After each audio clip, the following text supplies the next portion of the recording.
Hello again, what's going on? Welcome back to A Lady and a Gent. I'm your cousin Ashley. And I'm your cousin Phil.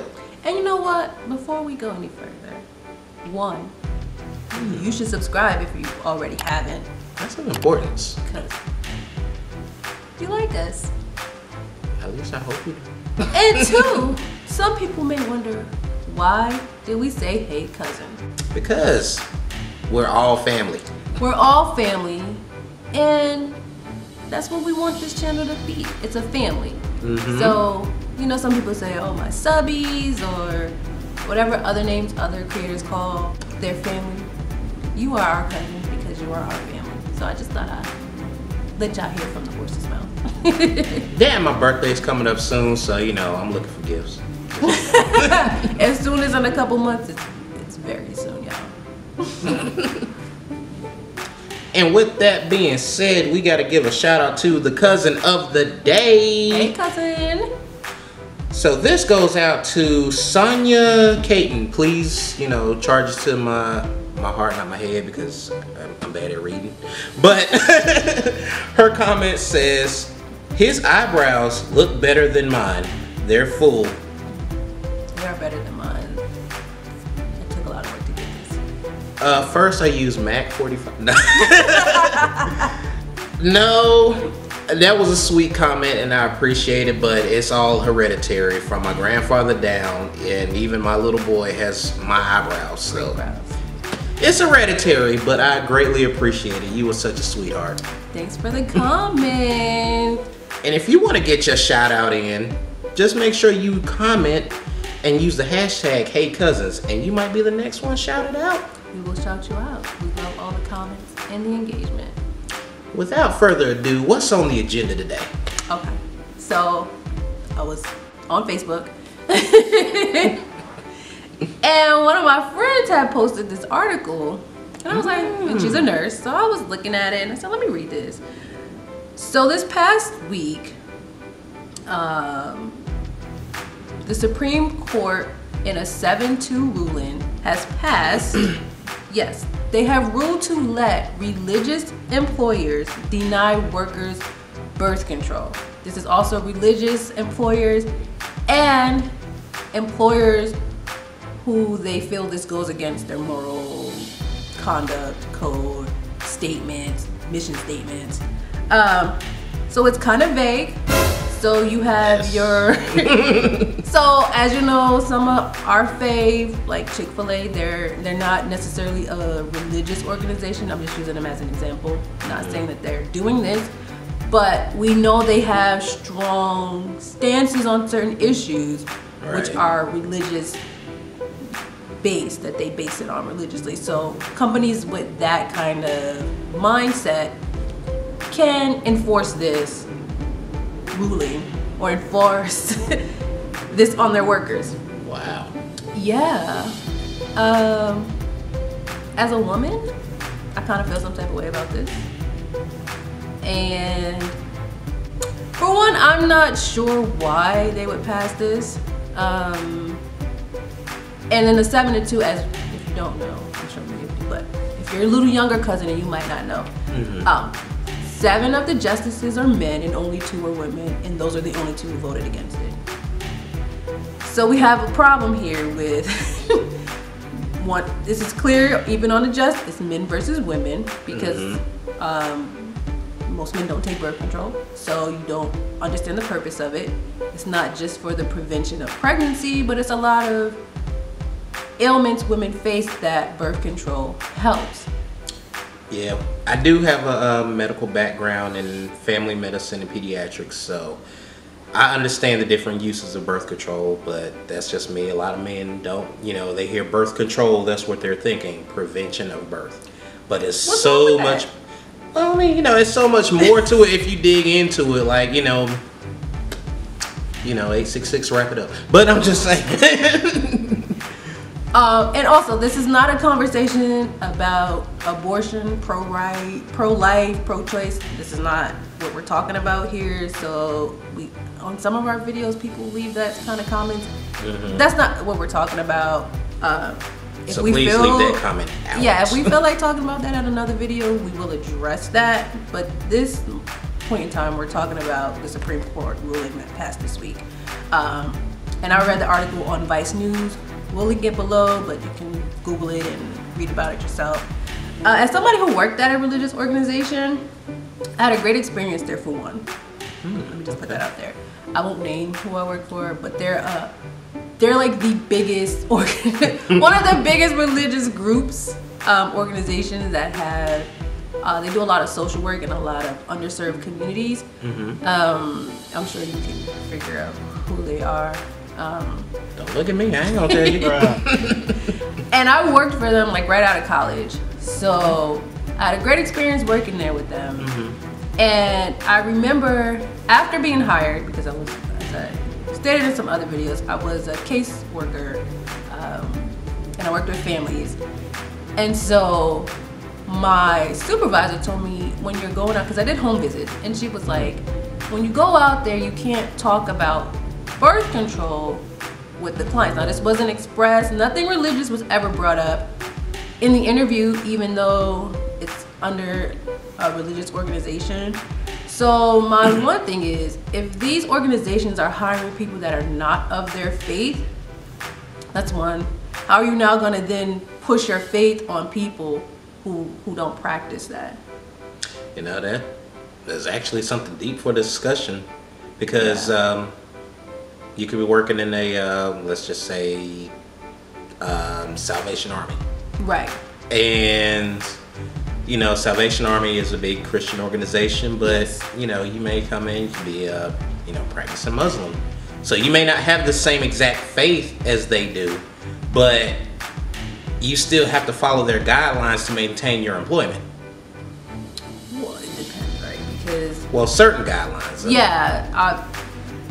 Well, once again, like I said, and if any of you have ever worked at a religious organization, or you do, please let us know. Like, in your interview process, did they express that? Because like I said, in my interview process, it wasn't expressed. Like, obviously it's known it's a religious organization, but it was never like, and this is years ago, before the Obamacare or the American Care Act was passed. So my thing too is, one, if you're hiring people who are not of the faith, do you now have to say, listen, this is what we believe. We don't believe in birth control. We don't believe in this, so we will not give you this. Also, does that mean, will you not pay for transplants? Will you not pay for, let's say, most insurances don't pay for IVF, but how far will this go as into what you won't pay for? Like, some organizations don't believe in resuscitation, so like, that's true. You know, like, what are we not, what is this? I feel like this opens the door to other things that can come for employers to start denying people, right? That's why we had we just don't call it Obamacare because that's what everybody knows it as, but that's why they put in there pre-existing conditions, because so many people were being denied healthcare or services based on things they might have been born with. I can't help it. I had bad genetics. I'm sorry, my parents mixing and creating me gave me health problems that I just came into the world with. Why should I be penalized or punished and not given the best care that I can get because of that? That's true. They like to bring up things like, you know, me personally, I am a diabetic, but a lot of the medications are really, really, really expensive because insurance only covers X amount. Yeah. So, you know, a lot of employers, when they're deciding which insurance company they're going to go for their employees, they're combing through stuff like that, and some things they take out, and some things they have addendums to, like they have programs to help you prevent, and stuff like that. But if you're coming into it like with a pre-existing condition, where does that fall in line? That's what I'm saying. This is the gateway. I know a lot of people. This is the gateway I feel that can lead to other exemptions of, oh well, if you have this, we won't give it to you. If you have that, it opens a door. It's gonna open Pandora's box. I also feel like men, why are you involving yourself in women's business? Why? Oh, that's my cue to leave. I'll be right. Like, I'm just saying, why are you so concerned with what goes on with our bodies? You know, even I asked that question, like, that ain't got nothing to do with you. It don't. For one, you're taking away all these clinics that, because you think they provide other services that you don't agree with. They provide general care to women, they provide preventions, they give birth controls, testing for all kinds of stuff. And that is being taken away. So now a place where women can go to or could go to get these services, they're no longer available to them. And now you're saying my employer is not gonna pay, because in the Affordable Care Act, made it so that birth control was paid for. Because if you've been on it, you know it's not cheap. Or it wasn't always covered depending on what you have, because there's many different types of birth control. So now you go in there, which if we don't want these other things, why not prevent it, right? So if I know, hey, I'm not ready for a child, why not prevent it? Also, I don't understand, it's like when you get your flex cards or your HSA cards, your FSA cards, condoms are considered preventive, right? So you can pay for those, it's considered a medical expense. But pads and tampons aren't. Yes, men should just stay out of women's business. All the way out. I don't have a prostate, so I'm not gonna tell you what to do for your prostate. I don't understand why they don't understand that. No. I myself stay out of those issues, but I do support women, but I'm not gonna tell them what to do with their bodies or, you know, what they can and cannot do. It's your choice. Or maybe if more men spoke up, like, hey, these issues are women's issues. We shouldn't be speaking upon things we will never experience. Right, Cakes? All right, she had to make her appearance. And also a lot of the religious organizations, like I said, I worked at one. It was one of the best places I ever worked, hands down. We had the best time off schedule. Like, they really took care of us, because I remember my CEO talking with us in orientation. She said, listen, we know we can't pay y'all that well, so we give you more time because we know the work you do in the community and with families, and they had a lot of different programs. It's very taxing mentally, so we give you these days off so you can rejuvenate and, you know, get your own mental health right. I respect that honesty. Right, and so a lot of, like I said, majority of them do not pay that well. So now you don't pay your employees that well, and you're taking away medical services that they may need. So where am I supposed to come up with this money now out of pocket? Like, people are not gonna stop having sex. Like, let's just be honest. You can't tell grown people not to have sex. They're not gonna do it. Nope. Abstinence, as we know, is not the best form of birth control. So nope, you're gonna be tempted either way. So maybe we should pay for some actual birth control. In a lot of the communities that these organizations serve and are in are lower income or low to middle, we say middle with a grain of salt income, which means you are one paycheck away from nothing. Now, I wouldn't really trust the health department because a lot of those supplies are starting to run low too. Yeah, with everything going on now, you can't, you know, you used to go to the health department to get shots and stuff. I know when I was in college, like, if you needed, they would make you get a shot, and they'd be like, oh, just go down to the health department. That's how I learned you could get that done at the health department. This is quite annoying. I just feel like it's an attack on women, and a lot of women may not understand that. Because it's small. You don't see it until it's too late, right? You just see gradually. It's like being in a relationship with all these red flags, and then you go, I should have known because they did X, Y, and Z, and that was a sign that they were this kind of way. Right. It's the same thing. If y'all watch The Handmaid's Tale, where I'm going with this. It started off small, right? Nobody thought, oh wow, it's gonna turn into Gilead. No, it didn't seem that way at first, and then yes. So I don't know. It's just, why? What is the purpose of this? what is the purpose of continuing to come after women, come after women's reproductive rights, come after women's medical rights? Because like we said earlier, why do I need to pay for sanitary napkins? Makes no sense. Makes no sense. It's in the Bible, right? Like it's there. Women have it. Why must I pay my money? You know they keep raising the prices, but we won't talk about this. So, but yet you can get Viagra. Why do you need Viagra? If I can't get birth control, you shouldn't get Viagra. That's the way of the Lord, is it not? That you not get it up no more? No. We won't talk about it. I'm not touching that one. But I'm saying these are men making decisions based on women and how they want women to be. You're a man. Like, can you make it make sense to me? I wish I could. But you gotta remember, everything was, founding fathers and, just stair-stepping up through history. Yeah. Women had to fight for their rights. And even though they have, I'm gonna be honest and say they have some rights. Right. It's not, It's not equal. Yeah, it's not equal. Women make less money than men across all racial, ethnic lines. So this is a women's issue. Now, once again, this is not about anything other than what we're talking about.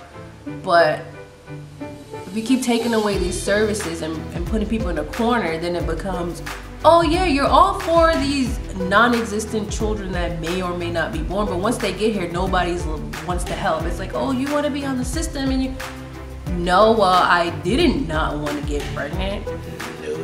Maybe women in marriages, a lot of women in relationships, I don't want to have more kids. And what are we to do? You men, you're not getting vasectomies. That's not really happening. So if we can... If it came down to it, I would. No. All right. So what I'm saying is, if we can prevent something, right, that's the reason we wear seatbelts. It becomes a public health issue. If you fly out through your car and you fall on another car or you splattered somewhere, it becomes a public health issue. That's why they want you to wear your seatbelt. It's not about keeping you safe. I'm sure it is, but it becomes a public health issue. Also, like the mask that some of y'all refuse to wear. It's a public health issue. Mm-hmm. You can stay home and not wear one. Mm-hmm. But if you're going to be out in public for the prevention of spreading something, it's the same thing. So why would we not want to prevent something that could cause more harm, more finances and responsibility on the people further down the line by just paying for some more birth control? And even once again, it's not about just pregnancy. There's all other disorders or ailments that women can have, and that's what these birth controls do. The hormones in them help regulate things. So you can have abnormal periods, you can have fibroids, a lot of other things. Regulate your period. You might have hormonal deficiency. It's there for a purpose other than pregnancy prevention, but that's one of them as well. So maybe we need to rename it so it doesn't say birth control. I don't know what we could call it to maybe make it sound better. But women, I'll work on that. I don't know how y'all feel, but talking to my cousins and friend group, we kind of have the same consensus of like, why? Why? And also for the religious organizations. True. I mean, why not just hire people that believe in what you believe in? So if this is something you're gonna be, now we don't know if they're gonna actually do this, but they now have the right to deny it. But what happened to the separation of church and state? Did that just go out the window? Clearly. But when you're being sentenced in court, it does say in God we trust. So who knows? Who knows? We're trying to make it make sense, y'all. So let us know in the comments. How do you feel about it? What are your thoughts on the Supreme Court ruling? Men, we want to hear what you think too. Show support, fellas. Don't leave me out here hanging. Don't do that to me. Don't leave them hanging, y'all. And y'all already know what to do. Come on. If not, tell them, Phil. Simple. Make sure you leave a like. And also, make sure you comment hashtag Hey cousins, if you want to be shouted out in the next video. Because we love giving shout outs. Yes, we do. And you can put us on notification because Hit that bell. you love us. And we love you. And we hope you have a great rest of your day whenever you're watching this. We'll talk to you later. Bye-bye.